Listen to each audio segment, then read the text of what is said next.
শিক্ষার্থীরা, আমরা কয়েকদিন ধরে পদার্থবিজ্ঞানের বল অধ্যায়ের গাণিতিক সমস্যা নিয়ে আলোচনা করে যাচ্ছি। আজও আমরা এই বল অধ্যায়েরই একটা গুরুত্বপূর্ণ সমস্যা নিয়ে আলোচনা করব। এখানে সমস্যাটা দেখো, 6 কেজি ভরের একটি বন্দুক থেকে 10 গ্রাম ভরের একটা গুলি 300 মিটার পার সেকেন্ড বেগে এক টুকরা কাঠের মধ্যে 4.5 সেন্টিমিটার প্রবেশ করে থেমে গেল। এখানে আমরা এই থেমে যাওয়াটা থেকে দুটো প্রশ্ন বের করব। একটা হলো বন্দুকের পশ্চাৎবেগ কত, আর একটা প্রশ্ন হলো বাধাদানকারী বলের মান নির্ণয় করো। প্রথম প্রশ্নের উত্তর আমরা দেই। প্রথম প্রশ্নের উত্তরের জন্য আমাদের কি করতে হবে? বন্দুকের ভর লিখতে হবে। বন্দুকের ভর capital M equal to 6 kg. গুলির ভর small m equal to 10 gram অর্থাৎ 0.01 কেজি।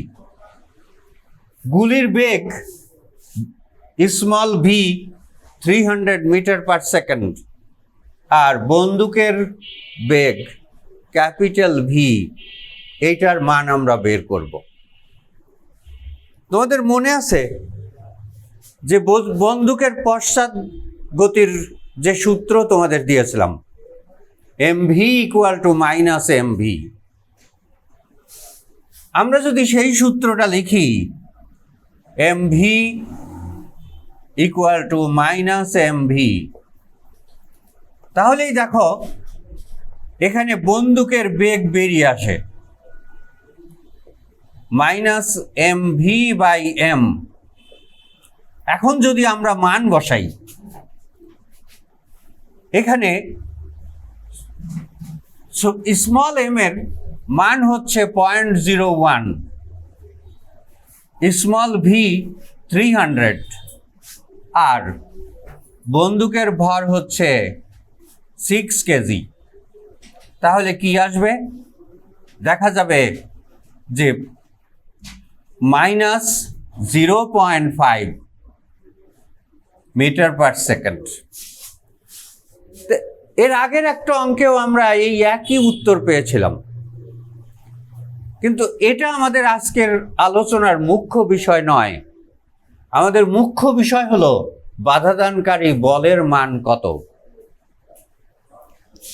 আমরা এই প্রশ্নটা একটু অন্যভাবে লিখি। লক্ষ্য করো, বন্দুকের ভরের আমাদের এখন আর প্রয়োজন হবে না। বাধাদানকারী বলের মান আমরা বের করব। আমাদের দরকার হবে গুলির ভর, গুলির বেগ, আর কাঠের ভেতরে কতটুকু ভেতরে প্রবেশ করেছে সেইটার দরকার হবে। অতিক্রান্ত দূরত্ব,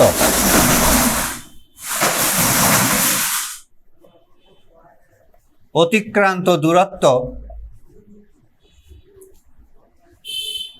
এস 4.5 সেন্টিমিটার। এটাকে যদি আমরা মিটারে প্রকাশ করি, 0.045 মিটার। এখানে লক্ষ্য করো, গুলির ভর স্মল এম, গুলির আদিবেগ আমরা উল্লেখ করব। এখানে আদিবেগ হবে 300 মিটার পার সেকেন্ড। ওই অঙ্কটা থেকে এই অঙ্কের তথ্যগুলো আমরা নিয়ে এসেছি। আমরা জানি যে গুলিটা থেমে গেছে, অর্থাৎ গুলির শেষ বেগ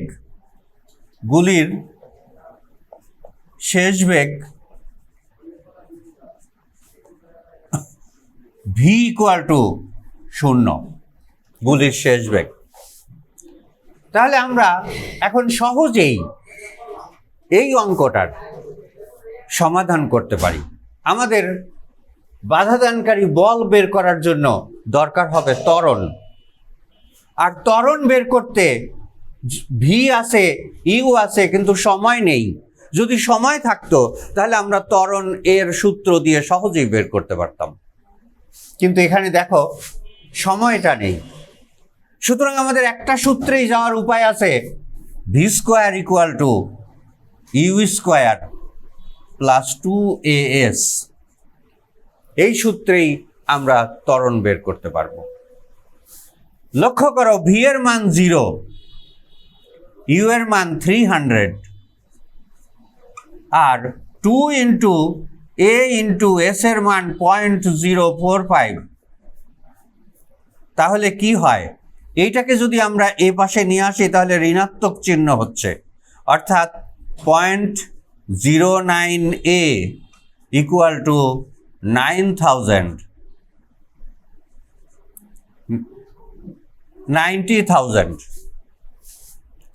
0.09a ইকুয়াল টু 90,000।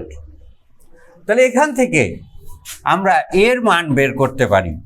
অতএব a ইকুয়াল টু 90,000 ডিভাইডেড 0.09, অর্থাৎ -10⁶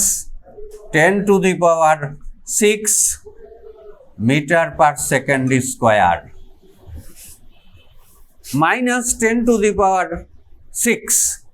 এই ত্বরণ আমরা পেয়ে যাব।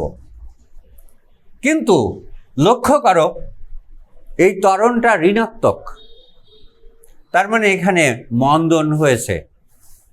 মন্দন হওয়ার কারণেই গুলিটা কাঠের মধ্যে প্রবেশ করে থেমে গেছে।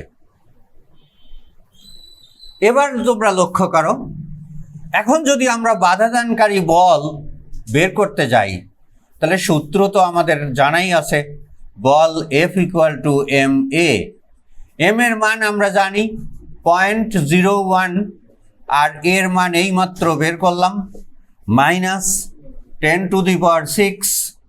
দুটো মিলে -10⁵, সরি 10⁴। তাহলে 10⁴ এত নিউটন বল আমরা পেলাম।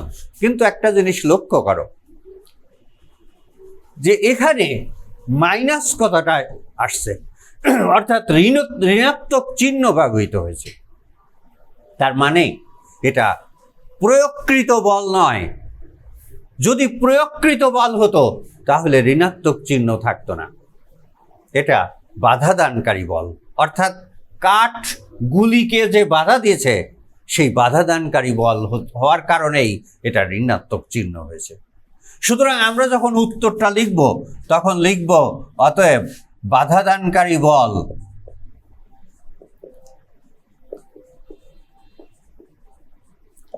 বাধাদানকারী বল 10⁴ নিউটন। তখন আর আমরা ঋণাত্মক চিহ্ন ব্যবহার করব না। তাহলে তোমরা বুঝতে পেরেছ, এটা তোমাদের জন্য খুব প্রয়োজনীয় একটা সমস্যা, এবং এই সমস্যার সমাধান তোমরা পেয়েছ। তোমাদের বোর্ড কোশ্চেন খুঁজলেই এটা পাবে। তো আমি পরবর্তীতে এই ধরনের আরও সমস্যা নিয়ে আলোচনা করব। আজকে এ পর্যন্তই।